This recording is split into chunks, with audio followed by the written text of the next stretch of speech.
This is our prophecy update for August 21st, 2016. History tells us that the temple in Jerusalem was destroyed in 70 A.D.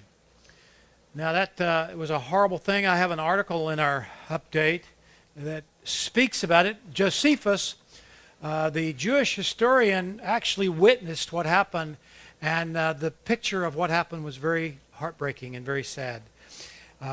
So we know today that there's no temple on the Temple Mount. We also know that in Matthew 24:15 it says, "When ye therefore shall see the abomination of desolation spoken of by Daniel the prophet stand in the holy place, whoso readeth, let him understand." Now this holy place is the temple, and it's the temple in Jerusalem. So we know that during that last 7 years, there's going to be a temple in Jerusalem. Now Israel was made a nation in 1948. So if Israel was made a nation in 1948 and the temple's not there, then if the temple is going to be rebuilt, and it's going to be rebuilt at the beginning or the time of the 7 years, for us as Bible students, for us as prophecy watchers, we're very in tune, or should be in tune, when we hear anything about the temple being rebuilt. Israel has been a nation for 68 years. 68 years Israel's been a nation. So there's pressure building right now for the Jews to rebuild their temple. Now we've talked about this before, but it was in the news just recently, within the last few days, and I wanted to bring to your attention an article in Prophecy News Watch titled, "Israel Prepares to Build Third Temple as it Mounts Previous Temple Destruction," or mourns previous temple destruction. Now the thing is that the Jews, they look at a holiday that they have. It's called Tisha B'Av, and Tisha B'Av. It's the 9th of Av. Now the 9th of Av was actually on the calendar the time that the Jews, when they sent in 12 spies, and the nation of Israel believed the report from the 10 spies that did not have faith in God, and they refused to enter into the promised land, and they wound up, because of that decision, they had to wander in the wilderness for 40 years. So Israel, what they've done is they've marked that particular day, and throughout the history for the last, I'm now at 3,500 years, what they've seen is they have seen on this anniversary of the 9th of Av, disastrous things happen to the nation of Israel. What we find is that they count this. They count these disasters. Now the attitude that the Jews have is, because we did not believe God on the 9th of Av, to believe God to go into the promised land, if we start believing God now, then we will go from the curse to the blessing. And that's the concept that they're looking at. So this last Tisha B'Av, what they did was they wanted to believe God to be able to rebuild their temple. Now let's look and see at some of the things that have happened on the 9th of Av, going back through history. We first remember that the 9th of Av, they disobeyed God, the very first one, and they did not go into the promised land, and they wandered for 40 years. The Bar Kokhba revolt was crushed on the 9th of Av in 70 A.D., 132 A.D., or 135, killing 600,000 Jews. In 1290, the Jews were expelled from Britain. And in 1492, King Ferdinand and Queen Isabel expelled the Jews from Spain.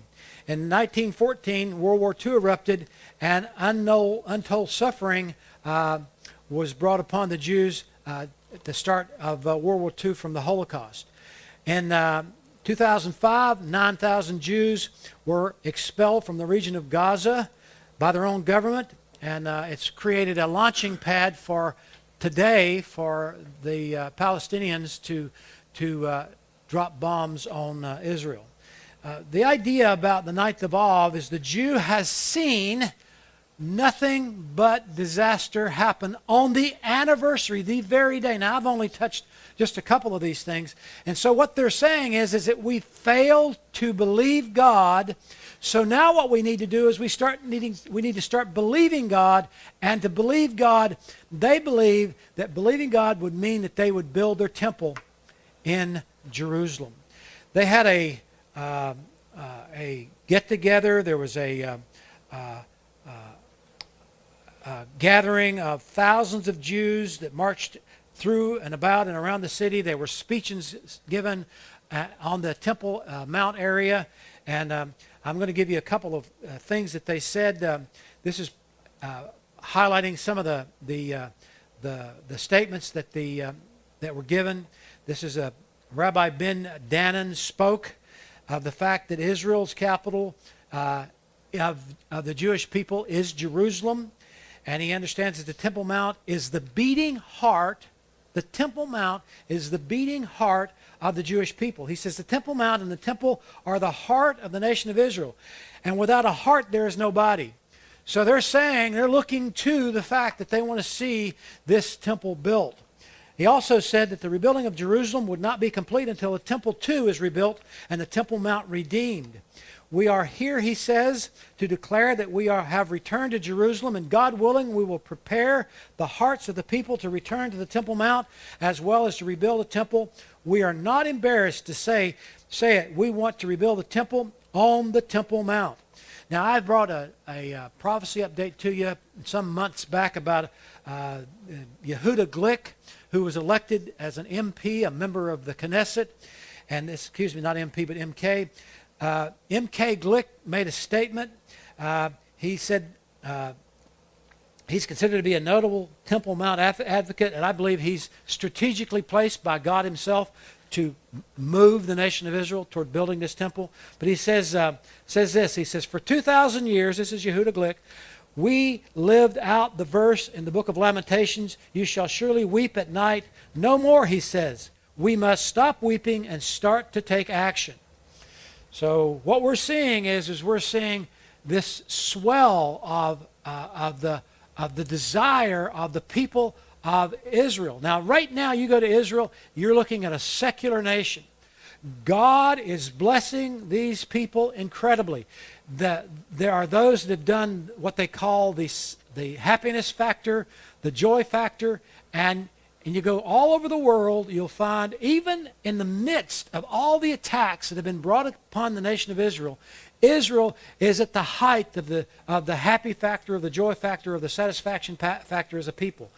But what they realize that they're missing the most important thing in their lives, and that is a relationship with God. And God is calling them, and he's preparing them for that day. The Jewish mind is looking to rebuild the temple.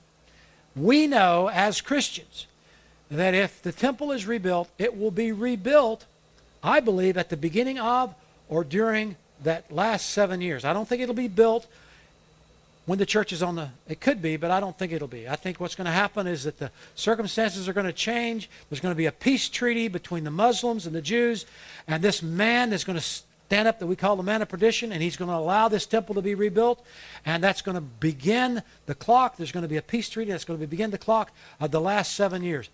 I think this is what we're getting close to, and the fact that the Jews are in the process of calling for this is another sign that we're getting very, very close to the catching away of the church. Now, what I've done is I've begun also in our updates to look at those prophecies that have been already completed. Now, when we look at prophecy, we tend to think that prophecy, it may not be for us, was for another time. But what I want us to gain from our looking at prophecy is the fact that we're right now living in the time of prophecy. We are at the end of the age, and God is fulfilling his word every single day in some way all around us. Our goal is to see it. And what I want to do is I want to present to us those things that help us to see it.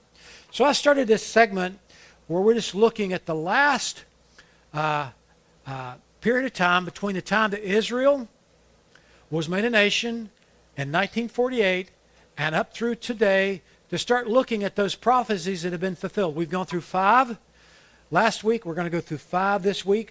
And starting at 6, this one we're going to be looking at is the Jews are regathered once again to be a nation, and they will be called Israel. And we see that in Ezekiel 37:11. Then he said unto me, Son of man, these bones are the whole house of Israel. Notice that they're called the house of Israel. At one time, Israel was in two parts, and now it's going to be one part. It says, these bones will be called the whole house of Israel. And so that's what we're seeing. Israel has been made a nation again, and they're called Israel. We see that today when we hear them in the news. So it's an answer to a prophecy. Number 7 is the Star of David will be the flag of Israel. We find this in Isaiah 11:10. And in that day there shall be a root of Jesse, which shall stand for an ensign. Now the word ensign is another way of saying a symbol or a flag. And it says it shall stand for an ensign of the people. To it shall the Gentiles seek, and his rest shall be glorious. And we're seeing that from all over the world, people are coming to the Jews for asking for technological help. They're asking for insight, wisdom. Their technology is just, it's just amazing what God's doing with them. But today we have a symbol in Israel, and the symbol is the Star of David, just like it says right here in Isaiah 11:10. The next prophecy we're looking at is Israel will return to their ancient homeland, the land of Canaan. It says in Jeremiah, this is Jeremiah 33. It says, For lo, the days come, saith the Lord, I will bring again the captivity of my people Israel and Judah, of Israel and Judah, saith the Lord, and I will cause them to return to the land that I gave to their fathers, and they shall possess it. Did you know that at one time the world wanted to try to give Uganda, the country of Uganda, I think it was Uganda, and to the Jews so they could go and build a homeland there? But that would have violated this particular and so many other prophecies.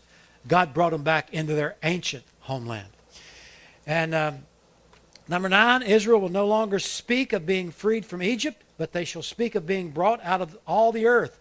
This is in Jeremiah 16:14 and 15. It says, Therefore, behold, the days come, saith the Lord, that I will no more, it shall no more be said, The Lord liveth that brought up the children of Israel out of the land of Egypt, but the Lord liveth that brought up the children of Israel from the land of the north, which is, we know that Jews are coming out of Russia, and from the lands whither he had driven them, and I will bring them again into their land that I gave unto their fathers. So they're being brought from all over the world in complete fulfillment of Scripture. This is a fulfillment of God's Word.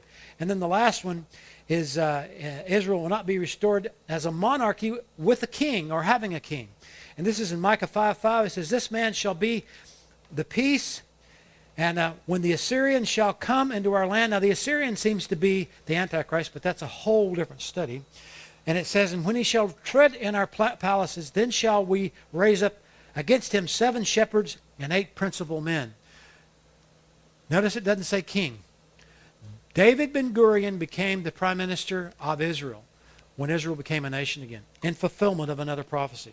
So what we're seeing is these are 10 that I've gone through, 5 this morning and 5 before, of 50 plus prophecies that have been fulfilled since Israel has been made a nation.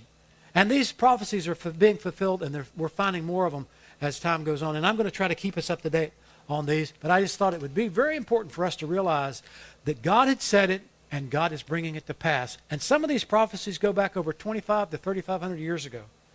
So God doesn't look at time like you and I do. God's in charge, God's in control, and everything is according to plan. That's our prophecy update for this morning.